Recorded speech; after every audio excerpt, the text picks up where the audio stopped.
শ্রী শ্রী রামকৃষ্ণ কথামৃত ত্রয়োবিংশ পরিচ্ছেদ 1886 23 এপ্রিল।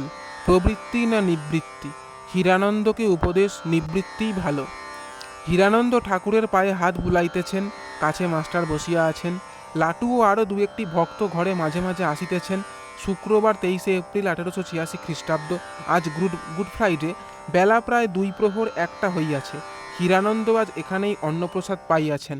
ঠাকুরের একান্ত ইচ্ছা হইয়াছিল যে হীরানন্দ এখানে থাকেন। হীরানন্দ পায়ে হাত বুলাইতে বুলাইতে ঠাকুরের সহিত কথা কহিতেছেন। সেই মিষ্টি কথা আর মুখ হাসি হাসি যেন বালককে বুঝাইতেছেন। ঠাকুর অসুস্থ, ডাক্তার সর্বদা দেখিতেছেন। হীরানন্দ: তা অত ভাবেন কেন? ডাক্তারে বিশ্বাস করলেই নিশ্চিন্ত। আপনি তো বালক। শ্রীরামকৃষ্ণ মাস্টারের প্রতি: ডাক্তারে বিশ্বাস কই, সরকার ডাক্তার বলেছিল সারবে না। হীরানন্দ: তা অত ভাবনা কেন, যা হবার হবে। মাস্টার হীরানন্দের প্রতি জনান্তিকে: উনি আপনার জন্য ভাবছেন না, ওর শরীরের রক্ষা ভক্তের জন্য। বড় গ্রীষ্ম আর মধ্যাহ্নকাল, খসখসের পর্দা টাঙানো হইয়াছে।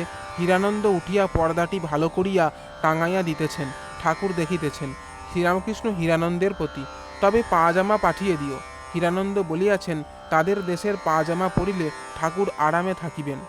তাই ঠাকুর স্মরণ করাইয়া দিতেছেন যেন তিনি পাজামা পাঠাইয়া দেন। হীরানন্দের খাওয়া ভালো হয় নাই, ভাত একটু চাল চাল ছিল।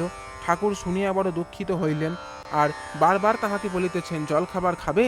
এত অসুখ কথা কহিতে পারিতেছেন না, তথাপি বারবার জিজ্ঞাসা করিতেছেন। আবার লাটুকে জিজ্ঞাসা করিতেছেন, তোদেরও কি ওই ভাত খেতে হয়েছিল? ঠাকুর কোমরে কাপড় রাখিতে পারিতেছেন না, প্রায় বালকের মতো দিগম্বর হইয়াই থাকেন। হীরানন্দের সঙ্গে 2টি ব্রাহ্ম ভক্ত আসিয়াছেন, তাই কাপড়খানি এক একবার কোমরের কাছে টানিতেছেন। শ্রীরামকৃষ্ণ হীরানন্দের প্রতি: কাপড় খুলে গেলে তোমরা কি অসভ্য বলো? হীরানন্দ: আপনার তাতে কি, আপনি তো বালক। শ্রীরামকৃষ্ণ একটি ব্রাহ্ম ভক্ত প্রিয়নাথের দিকে অঙ্গুলি নির্দেশ করিয়া: উনি বলেন।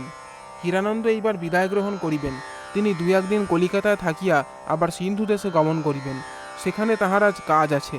2খানি সংবাদপত্রের তিনি সম্পাদক। 1884 খ্রিস্টাব্দ হইতে 4 বৎসর ধরিয়া ওই কার্য করিয়াছিলেন। সংবাদপত্রের নাম সিন্ধু টাইমস এবং সিন্ধু সুধার। হীরানন্দ 1883 খ্রিস্টাব্দে বিএ উপাধি পাইয়াছিলেন।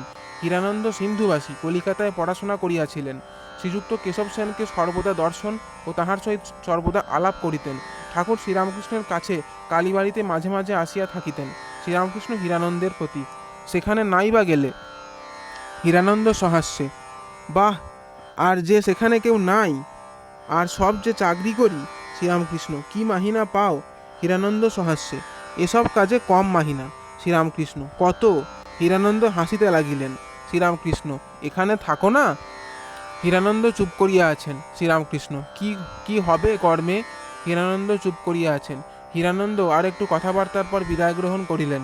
শ্রীরামকৃষ্ণ: কবে আসবে? হীরানন্দ: পরশু সোমবার দেশে যাব, সোমবার সকালে এসে দেখা করব। জয় ঠাকুরমা স্বামীজি।